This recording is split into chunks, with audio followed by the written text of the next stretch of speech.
Hello friends, welcome back to my channel. ட்ராமாக்குள்ளே போகிறதுக்கு முன்னாடி மறக்காமல் இந்த வீடியோவுக்கு ஒரு லைக் போட்டுருங்க. சரி வாங்க ட்ராமாக்குள்ளே போகலாம்.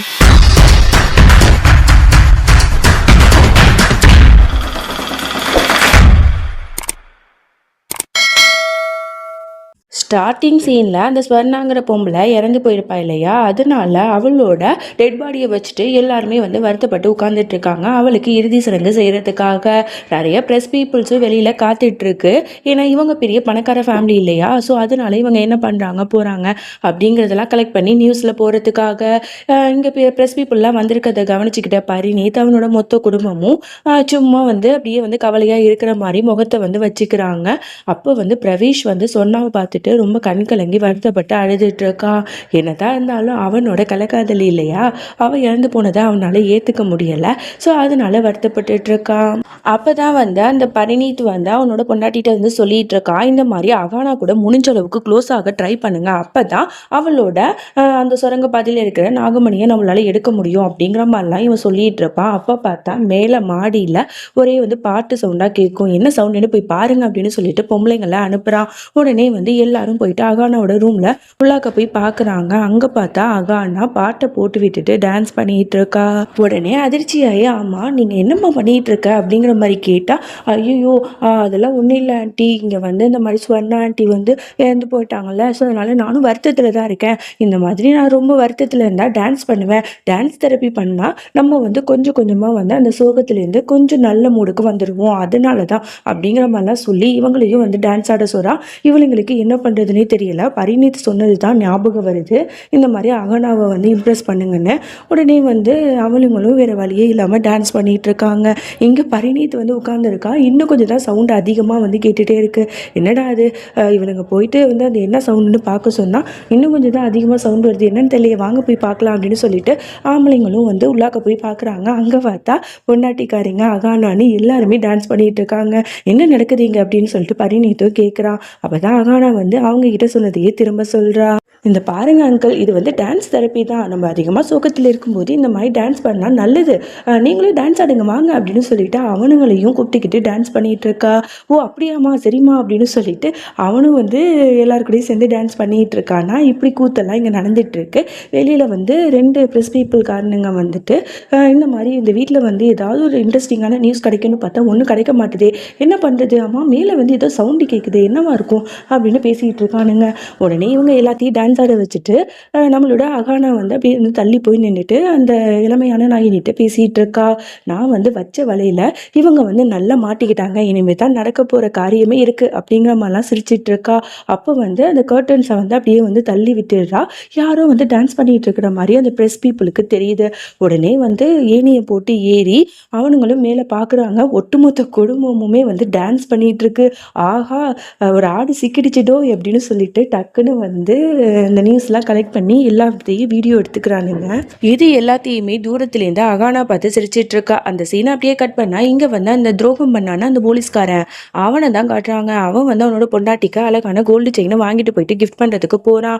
அங்கே பார்த்தா பொண்டாட்டிக்காரி அப்படியே உட்காந்துருக்கா. உடனே இதை பார்த்துட்டு இதெல்லாம் நல்லாவே இல்லை அப்படின்னு சொல்லிட்டு தூக்கி வீசுறா. அதோட இவன் இவ்வளோதான் சமாதானப்படுத்தி போட்டுக்கமா அப்படிங்கிற மாதிரி கெஞ்சிரான். ஓ அப்படியா, நீங்களே போட்டு விடுங்க அப்படின்னு சொன்னா. உடனே அவன் போட்டு விடும்போது அவளோட கழுத்துக்கு அந்த செயின் பத்தவே மாட்டேது. எனக்கு தானே பத்தலை, காட்டுங்க உங்களுக்கு போட்டு விடுறேன் அப்படின்னு சொல்லிட்டு அவனோட கழுத்தில் அந்த செயினை போட்டு விடுறங்கிற பேரில் என்ன பண்ணுறான், அவனோட கழுத்தை பிடிச்சி நெரிக்கிறா. என்ன பண்ணுற, எனக்கு வலிக்குதுன்னு இவனும் கத்துறான். அப்போ தான் கண்ணாடி வழியாக காட்டுறாங்க. அது அந்த போலீஸ்காரனோட உண்மையான பொண்டாட்டியே இல்லை, அது நம்ம இளமையான நாகினி தான். இவனை பழி வாங்கணுங்கிறதுக்காக தான் இந்த இடத்துக்கு வந்திருப்பா. நீ நாகினி தானே அப்படின்னு சொல்லிட்டு அவன் பயந்து அடிச்சுட்டு அந்த இடத்த விட்டு ஓடி போகிறான். உள்ளாக்க ரூமில் பார்த்தா பொண்டாட்டிக்காரி இருக்கா. அப்போ தான் என்னங்க என்னாச்சு, ஏன் பேரஞ்ச மாதிரி ஓடி வரீங்க அப்படின்னு கேட்டால், இல்லை ஒரு நாகினி என்னை கொல்ல பார்த்துச்சு அப்படின்னு சொல்ல, என்ன உளறீங்க, ஆமாம் உங்கள் கன்னத்தில் எப்படி கிளிப்ஸ்டிக் மார்க் வந்துச்சு அப்படின்னு சொல்லிட்டு கோவத்தில், யார் அந்த பொண்ணு, என்னை ஏமாத்த பார்க்குறீங்களா அப்படின்னு சொல்லிட்டு அவனை பிடிச்சி சுற்றி அடிச்சிட்டு இருக்கா. அப்புறம் இங்கே வீட்டில் தான் காட்டுறாங்க. ஹாலில் எல்லாரும் டிவி பார்த்துட்டு இருக்காங்க, பயங்கர அதிர்ச்சியாக இருக்காங்க. நேற்று இந்த மாதிரி அந்த ஸ்வர்ணா இறந்து போனதுக்கு எல்லாம் டான்ஸ் பண்ணியிருப்பாங்கல்ல, அந்த நியூஸை தான் போட்டு கிளின்னு கிழிச்சிட்டு இருக்காங்க இந்த குடும்பத்தை. இதெல்லாம் பார்க்குற ஆரியம்மானுக்கு மொத்த குடும்பத்துக்குமே அதிர்ச்சி அதிர்ச்சியாக இருக்குது. உடனே ஆரியமான் திட்டுறான், உங்களுக்கெல்லாம் என்ன பைத்தியமா, எதுக்கு இப்படி பண்ணுறீங்க இந்த மாதிரி?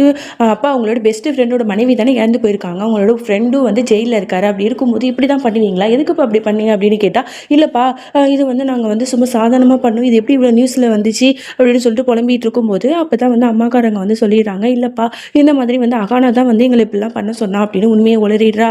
உடனே இவனுக்கு பயங்கரமாக கோவம் வருது, நம்ம நினச்சது சரியாக போச்சு அப்படின்னு சொல்லிட்டு உடனே என்ன பண்ணுறா, அகானாவோட ரூமுக்கு வேகமாக போயிட்டு, உனக்கு எவ்வளோ திமிரு இருந்தால் நீ இப்படி பண்ணியிருப்ப, என்ன பிளானோட இந்த வீட்டுக்கு வந்திருக்க அப்படின்னு சொல்லிட்டு கத்துறான். உடனே வந்து அகானா வந்து சொல்கிறா, உங்களுக்கு கொஞ்சம் கூட மேனஸே இல்லையா, ஒரு பொண்ணு ரூமுக்கு வரும்போது கதவை தட்டிட்டு வரணும்னு ஒரு கொஞ்சம் கூட காமன் சென்ஸ் இல்லை அப்படின்னு திட்டும்போது உடனே அவன் வந்து மறுபடியும் வந்து ரூமுக்கு வெளில போயிட்டு கதவை தட்டிட்டு அதுக்கப்புறம் உள்ளாக்க வரான். அப்போ தான் வந்து இவளை கண்ணா பின்னான்னு திட்டிகிட்டு இருக்கா, இந்த பாரு நீ ஏதோ ஒரு பிளானோட தான் நீ வந்திருக்கன்னு எனக்கு நல்லாவே தெரியும், இந்த மாதிரிலாம் நீ பண்ணுற வேலையை வச்சுக்காத, என்ன நீ நினச்சிட்டு இருக்க அப்படின்னு சொல்லிட்டு அவளோட கையை பிடிச்சி முறுக்கிக்கிட்டு அவளை வந்து ரொம்ப ஹர்ட் பண்ணுற மாதிரி ரொம்ப நெருக்கமாக பேசிக்கிட்டு இருக்கான்.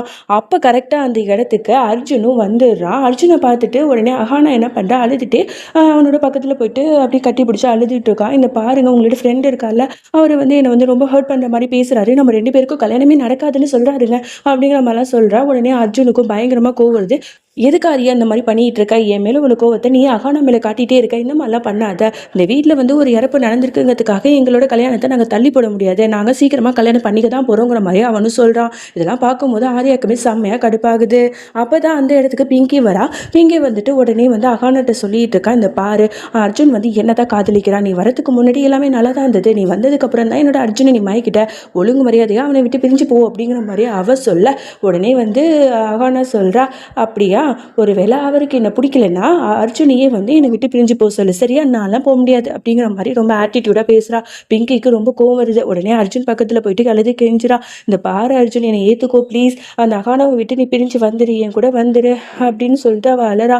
உடனே இவன் வந்து அவளை தள்ளி விட்டுட்டு, இந்த பாரு என்னை விட்டு விலகிரு, எனக்கு அகானா மட்டும்தான் பிடிச்சிருக்கு, புரியுதா அப்படிங்கிற மாதிரி அவன் சொல்லிட்டு போயிடுறான். இவளுக்கு ரொம்ப கஷ்டமாக இருக்குது. உடனே வந்து என்ன பண்ணுறா, ட்ரிங்க்ஸ் பண்ணிகிட்டு இருக்கா அழுதுகிட்டு. அப்போ கரெக்டாக அந்த இடத்துக்கு ஆரியா வரான். உனக்கு என்ன பைத்தியமா பிங்கி, எதுக்கு இந்த மாதிரி ட்ரிங்க்ஸ் பண்ணுற, இந்த பழக்கெல்லாம் வந்துட்டு இல்லையே அப்படின்னு கேட்டால், வேறு என்ன பண்ண சொல்கிறீங்க, அர்ஜுனை நான் சின்சியராக காதலிச்சேன், அவன் என்னை ஏமாற்றிட்டான், எனக்கு காதல் தோல்வியை தாங்க முடியலன்னா உங்களை மாதிரி நான் ஸ்ட்ராங்கான ஒரு ஆளே இல்லை, எப்படின்னா அந்த காதல் தோல்வியை நீங்கள் தாங்கிக்கிட்டீங்க அப்படின்னு சொல்லிட்டு இவ அலறா. உடனே இவன் வந்து அவளை சமாதானப்படுத்துறான், ப்ளீஸ்மா அப்படிலாம் நீ பண்ணாத, எல்லாம் சரியாயிடும் அப்படின்னு சொல்லும்போது அவள் அழுது கெஞ்சிரா, எப்படியாவது அர்ஜுனை வந்து என்னை வந்து கல்யாணம் பண்ணிக்க சொல்லுங்கண்ணா, அப்பா கிட்ட வந்து இந்த கல்யாணத்தை நடக்க விடாமல் தடுத்து நிறுத்துங்கண்ணா அப்படின்னு சொல்லிட்டு இவ வந்து ரொம்ப அழுது கெஞ்சிரா. ஆரியா வந்து வேற வழி இல்லாமல் அவளுக்கு ப்ராமிஸ் பண்ணுறா, இந்த ட்ரிங்க்ஸ் மேலே சத்தியமா நான் வந்து இந்த கல்யாணத்தை கண்டிப்பாக நடக்க விடவே மாட்டோமா அப்படின்னு சொல்லிட்டு போகிறா. அதோட இங்கே ஆரியா வந்து வேகமாக நடந்து வந்துட்டு இருப்பான். அப்போ அர்ஜுன் மேலே தெரியாமல் மோதிரங்கிற பேரில் அர்ஜுனோட ஃபோனை வந்து தனியாக எடுத்து வச்சுப்பான்.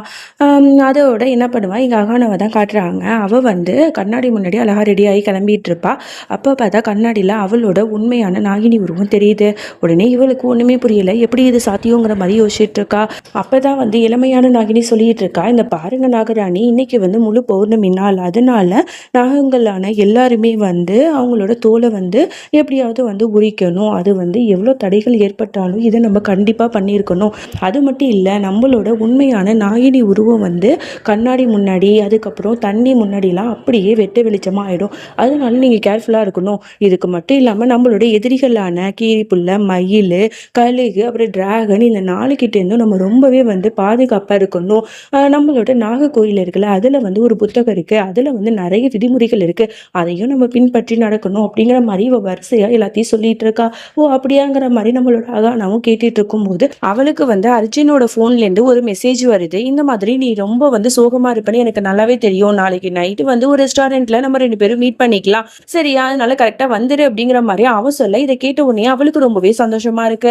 அதோட அடுத்த நாள் ஆகுது. அவளும் வந்து எக்ஸைட்டிங்கா என்ன பண்றா, வந்து கிளம்பி போகலான்னு போறா. அப்ப பார்த்தா அங்க பரிணீத் வந்து எங்கம்மா போற அப்படின்னு கேட்டா, இந்த மாதிரி நான் வந்து வெளில போறேன் ஷாப்பிங்க்கு அப்படிங்கிற மாதிரி சொல்ல, அதெல்லாம் இருக்கட்டும், வா வந்து சாப்பிட்டுட்டு போகலாம் அப்படின்னு சொல்லிட்டு வந்து உட்கார வச்சுட்டு இவளை வந்து போவிடாம ரொம்ப தொல்லை பண்ணிட்டு இருக்கானுங்க. இதெல்லாம் பார்க்கும்போது அவளுக்கு கடுப்பாகுது, என்னடா அது அப்படின்னு சொல்லிட்டு அப்பதான் வந்து என்ன நடந்துச்சுன்னு காட்டுறாங்க. மாடியில வந்து அஹானா வந்து வருவா. அப்ப வந்து அவ ஏற்கனவே யோசிச்சு வச்சிருப்பா. எப்படியும் வந்து நான் கீழ போனா அவங்கலாம் என்ன விடமாட்டாங்க. அதனால அர்ஜுன பார்க்க போறதுக்கு எனக்கு தடையா இருக்கலாம். அப்படி இருக்கும்போது உடனே இளமையான நாகினி சொல்லுவா, "அப்புறம் என்ன பிரச்சனை? அதான் நான் இருக்கனே. நான் வந்து உங்கள மாரி உருவத்துல கீழ இருக்கேன். நீங்க வந்து அர்ஜுன போய் மீட் பண்ணுங்க." அப்படிங்கிற மாரி சொல்லியிருப்பா. அதனால இளமையான நாகினி தான் இப்ப கீழ வந்து அகானா உருவத்துல இருப்பா. நம்மளோட ஒரிஜினலான அகானா வந்து அர்ஜுன மீட் பண்றதுக்கு ரெஸ்டாரண்ட்டுக்கு போறா. அங்க போய் பார்த்தா, அங்க அர்ஜுன் இருக்கிறதுக்கு பதிலா ஆர்யா தான் இருக்கா. உடனே வந்து அ இவ பார்த்து ஷாக் ஆறா. "அம்மா நீயா? நீ எப்படி இங்க வந்த? அர்ஜுன் தானே வந்து நான் வந்து மெசேஜ் பண்ணி வர சொன்னாரு" அப்படின்னு சொன்னா, "அர்ஜுன் ஃபோன்லேருந்து நான் தான் மெசேஜ் பண்ணேன்" அப்படிங்கிற மாரி ஆர்யா சொல்றான். இவளுக்கு பயங்கரமா ஷாக் ஆகுது. "ஓ! பரவாயில்லையே! நீங்க ரொம்ப ஸ்மார்ட்டா தான் இருக்கீங்க" அப்படிங்கிற மாரி சொல்லிட்டு அவ அங்கேருந்து போறா. உடனே இவன் என்ன பண்றான், அவள வந்து கட்டாயப்படுத்தி, "நம்ம 2 பேரும் இன்னைக்கு ஒண்ணா உட்காந்து சாப்பிடலாமே" அப்படின்னு ஒரு மாரி சொல்லிட்டு இருக்கான். சொல்லி அவள உட்கார வைக்கிறான். இவங்க வந்து பேசுறது எல்லாத்தையுமே அவனோட ஃபோன்ல ரெக்கார்டும் பண்ணிட்டு இருக்கான். அப்பதான் வந்து அவளோட ட்ரிங்க்ஸ்ல வந்து ஒரு மயக்க மருந்த கலந்து ஒரு மாதிரி வந்து அவள வந்து குடிக்க வச்சிடுறான். அப்பதான் அவட்ட கேட்டுட்டு இருக்கான், "நீ உண்மையாவே வந்து அர்ஜுன வந்து காதலிக்கிறியா?" அப்படின்னு கேட்டா, "ஆமா" அப்படிங்கிற மாரி அவ சொல்றா. "உண்மைய சொல்லு" அப்படிங்கிற மாரி இவ திருவி திருவி கேட்கிறா. அதுக்கப்புறம் அவ சொல்றா, "அதுவா? அது வந்து ஒரு பெரிய சீக்ரெட். அத நான் சொல்ல மாட்டேனே. ஆமா உனக்கு தெரியுமா நான் யாருன்னு?" அப்படின்னு சொல்லிட்டு அப்படின்னு சொல்ல வரா. டக்குன்னு பார்த்தா ஸ்விம்மிங் பூல்ல விழுந்துடுறா. ஐயோ! காப்பாத்துங்க, காப்பாத்துங்கன்னு கத்துறா. உடனே ஆர்யாவும் அதுல குதிச்சு உடனே அவள காப்பாத்த போறான். "என்னது இது? இதுல ஆழமே இல்ல. என்கிட்ட பொய் சொல்லியா?" அப்படின்னு சொல்லிட்டு அவனும் கேட்கிறான். உடனே அவன் மறுபடியும் கேட்கிறான், "நீ என்னமோ சொல்ல வந்தியே, நீ யாருன்னு சொல்லு சொல்லு" அப்படின்னு சொல்லி இவன் கேட்டுட்டே இருக்கான். "அதுவா? நான் யாரு தெரியுமா?" அப்படின்னு சொல்லிட்டு டக்குன்னு அவன் மயக்கம் போட்டு விழுந்துருவா. உடனே வந்து இவன் வந்து ஐயோ என்னாச்சுன்னு தெரியலையே அப்படின்னு சொல்லிட்டு முழிச்சிட்டு இருப்பான். டக்குன்னு வந்து அவள தூக்குவான். ஆனா வந்து அந்த தண்ணியில வந்து அவளோட நாகினி உருவம் தெரியும். ஆனா ஆர்யா வந்து கவனிக்க மாட்டான். அதுக்கப்புறம் அவள தூக்கிட்டு போயிட்டு அங்க படுக்க வச்சுட்டு போர்வையெல்லாம் போத்தி விட்டுட்டு, எப்படியோ நம்ம வந்த வேலை சக்சஸ்ஃபுல் அப்படின்னு சொல்லிட்டு அவனோட ஃபோன்ல ரெக்கார்ட் பண்ணியிருப்பான்ல, அதெல்லாம் எடுத்துட்டு அங்கேருந்து போயிடுறான். இங்க வந்து ஆணவம் முழிச்சு பார்க்குறா. அவளுக்கு எதுவுமே ஞாபகம் இல்ல. என்ன நடந்துச்சு அப்படின்னு சொல்லிட்டு முழிச்சிட்டு இருக்கா. அதோட இந்த பாட்ட நம்ம முடிச்சுக்கலாம். இதுக்கப்புறம் என்ன நடந்துச்சு அப்படின்னு சொல்லிட்டு நம்ம நாளைக்கு பார்க்கலாம். அது வரைக்கும் என்னோட காத்திருங்கள். பாய்.